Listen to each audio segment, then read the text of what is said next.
Hey guys, this is Donnie Halupka. I'm a master's student right now under Dr. Calloway and Dr. Fluharty. Today I'm going to go over a little bit about implants and beef cattle production, go over a little bit of how they work and how we can use them and the science behind them. So starting off here with what implants are. So implants are actually small pellets that we subcutaneously administer into an animal's middle one-third of their ear. These small pellets end up releasing hormones into that animal's body via the bloodstream. These hormones are released throughout the body for periods of 60 to 200 days, depending on the type and coating of the implant used.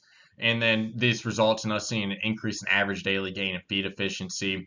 We see roughly about a 20% increase in efficiency for each production phase that implants are used in. And this is continuous as well. So if you use it in as a calf, give him an implant, you'll see a 20% increase, and then you'll still see a 20% increase whenever the guy backgrounding him gives him another implant.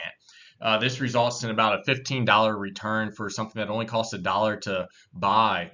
And of course, whenever we talk about our pasture-based calves, so those calves that are, forage-based diet-wise, we can still see average daily gains of 1 pound increase.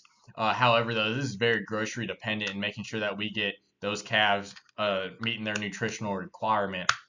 And then lastly, there's no withdrawal date on implants. This because there's no potential residue that can make its way into the meat that could affect humans. The cattle actually excrete all these possible residues via their urine and feces, and implants actually wouldn't even work if we just orally administer them to cattle.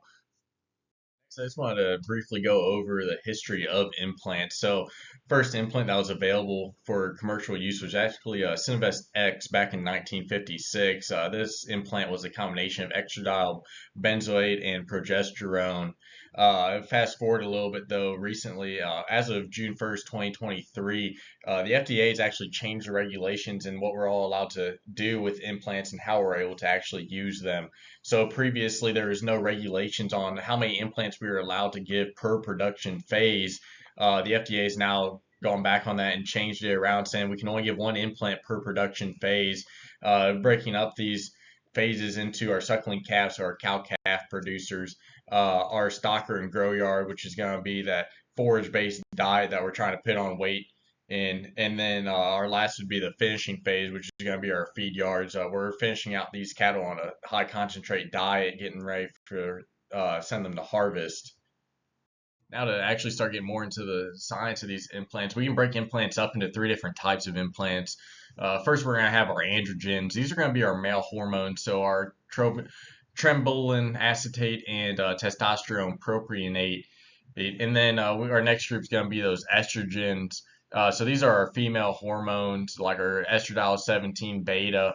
And another thing with those too is Zeranol often gets grouped in with our estrogens, even though Zeranol isn't actually a estrogen type hormone. It serves similar effects as those estrogens do. So we oftentimes just group those as one and the same. And then next is going to be our progestins. These are going to be our pregnancy hormones like progesterone. These work in a similar fashion to the way MGA does, which is a feed additive that we give to our females to suppress that estrus cycle. And you'll oftentimes see that these are put together. So if you look at the top right of the Sinovex H right there, that's going to actually have both our androgen and estrogens in it together. We find that whenever we combine different types of implants together, that we actually see benefits from both types, and it's not just one canceling out the other. Next, we're getting into how these estrogen implants actually work. So, estrogenic implants like our estradiol and Zeranol function by indirectly altering the somatotropic axis. This is a system in the body that's responsible for regulating growth hormone and insulin like growth factor 1 or IGF-1. This all begins when estrogen stimulates the hypothalamus in the brain to produce more growth hormone releasing hormone, or GHRH. And this increases the production of GHRH causes the pituitary gland to actually grow larger inside and in turn produce more growth hormone and release that into the bloodstream. Once we see this increase in growth hormone levels, the liver actually begins to stimulate production of IGF-1. So this actually is a key hormone in muscle growth and muscle protein synthesis. So once we see this increase in IGF-1, the body actually improves responsiveness of muscle tissue to growth and growth signals. Estrogens also end up increasing in sensitivity to these growth signals in the body, allowing more lean muscle development. So, just to summarize that real quick, we're able to improve nutrient use by directing more energy towards that growth rather than fat storage. Next up, we're going to have our androgenic implants. So these are going to be like our trenbolone acetate. These actually work in a more direct and concise fashion than when we think about our estrogens, which kind of have a couple steps to them. So androgens actually directly affect the muscle growth through stimulating dormant satellite cells that are in that muscle. Once active, these satellite cells begin to fuse with existing muscle fibers by donating their nuclei to support an increase in protein synthesis and muscle growth. On the flip side, though, androgens actually lower the cortisol levels in the body. This is important because cortisol is a hormone that actually breaks down muscle protein. So therefore, we're actually able to preserve more of those muscle proteins as well. So, in summary, these androgens are activating those dormant satellite cells to fuse with muscle protein, causing an increase in muscle production. And these androgens at the same time are helping lower those cortisol levels in the body, which are a key component in muscle breakdown. So this sees a result in increase in muscle accumulation throughout the body. So we can actually break these implants up even farther. We start talking about potencies here. So we can start off, we have these low potency type implants, our more conservative implants. And these are often for suckling calves, like those calves you'd see in a cow-calf operation that we're trying to get up to that 500-pound, 600-pound weight to later send to a stocker. So when we think of suckling calves, we're talking about calves that are over 40 days of age and under 400 pounds in body weight. So just some examples would be our Ralgro is a pretty common calf implant that we give. Is it just contains a low dose of estrogen alone. You can also find implants though for calves that are able to do this with in combination with progestins as well. For example, component EC. Moving on though, our next potency is going to be those medium, more moderate types. These are for calves that are weighing over 400 pounds at time of implant. And so we think about that, we're talking about more of our stocker calves, those calves that are getting brought up in size on a forage-based diet. These are resulting in a greater dose of estrogen, such as we'll see in Computos, or in combination with progesterone, again, like you'll find at a component ES. Lastly, though, is going to be our high potency, our more aggressive implants that we give. So these are going to be to our cattle in confinement. So those cattle that we're finishing off in a feed yard on those grain diets. So these are oftentimes going to be in combination with an estradiol 17 beta, such as like a Revlar XS. And one thing I want to point out too is pre these current FDA regulations, it used to be really common to see these potencies get mixed around, especially when we look at our feed yards. So, for example, during the acclimation period, calves may get a high potency implant, and then later, 100 days later, 120 days later, those calves would come in for a reimplantation and maybe be given a low potency. Thanks to these new regulations, however, though, we no longer see that anymore. Each one of these potencies kind of has its home now, and you don't really see any mixing between the production phase and the potency level. Next, we're going to talk about the release mechanism a little bit. This is another way we can farther divide different types of implants. So the one that's been around the longest is going to be our uncoated implants. So these are implants that the pellets don't have any kind of coating on them, and as soon as they're administered to the animal is able to see a release of that implant and start using, and starts to get affected by that implant. These are typically going to last us around 60 to 120 days. We think though some new technology that's come out is actually going to be coated implants, and these are really it's important, especially now with these new FDA regulations.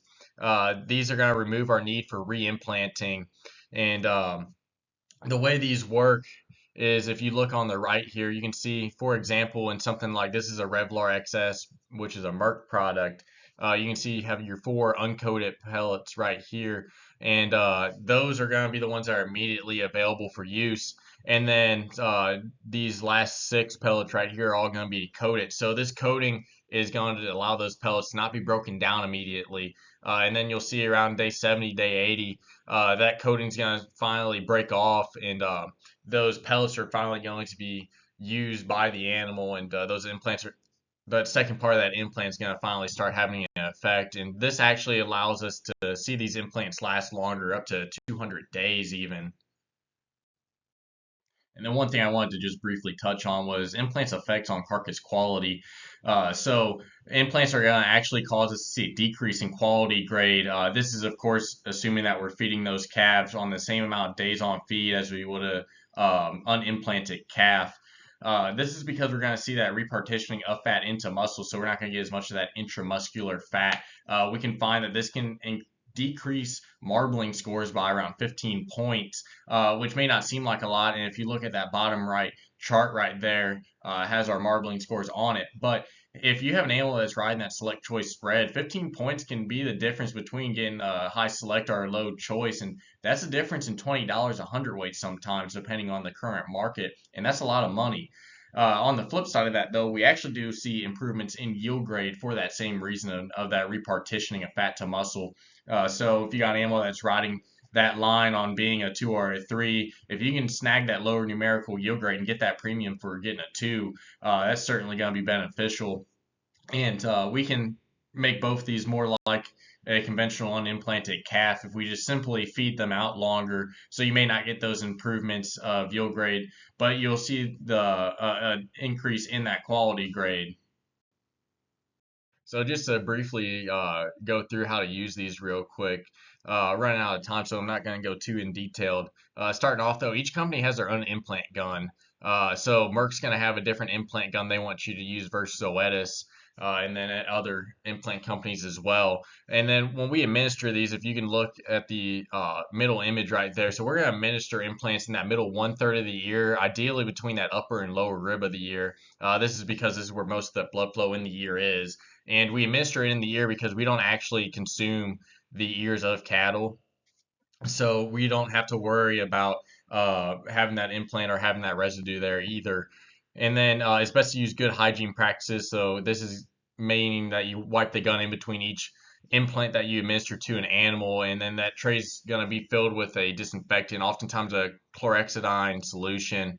And then you're wanting to make sure you clean off those dirty ears too before you administer these things. That's going to help us avoid abscesses, which getting into our defects there, abscesses is that first one that's listed. And abscesses are not going to allow that implant to actually be released. So you're essentially just throwing that implant in there. That abscess ends up forming around it because it ends up getting contaminated, and that implant's just going to be no good. It's not going to serve a purpose. And then next is going to be partial implant. So that's just meaning if we have 10 pellets in an implant, we're only getting, let's say, 4 of them in there. Well, you're just not going to get the full effects of it because you simply don't have the correct dosage. And then next is going to be improper location. So we talk about putting it, if we put it on that outer or inner third of the ear rather than that middle 1/3, or if we put it below or beneath those 2 ribs that we were talking about in the ear. This is going to not allow that implant to be as effective because there's not going to be as much blood flow there. Those implants work based off their ability to be in contact with the bloodstream.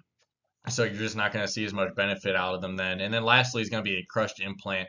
So crushed implants don't necessarily see a decrease in performance when we think of the amount of implant that's actually getting used. What we actually see is that we're getting too quick of a release of all these hormones, and you're just not going to see the benefit and performance gains out of those crushed implants like you would if the pellets were allowed to naturally degrade. That's all I have for you all today. I appreciate you taking the time to listen. If you want to learn any more about this stuff, certainly reach out, or if you have any questions, do the same ordeal. Appreciate y'all listening. Have a good one.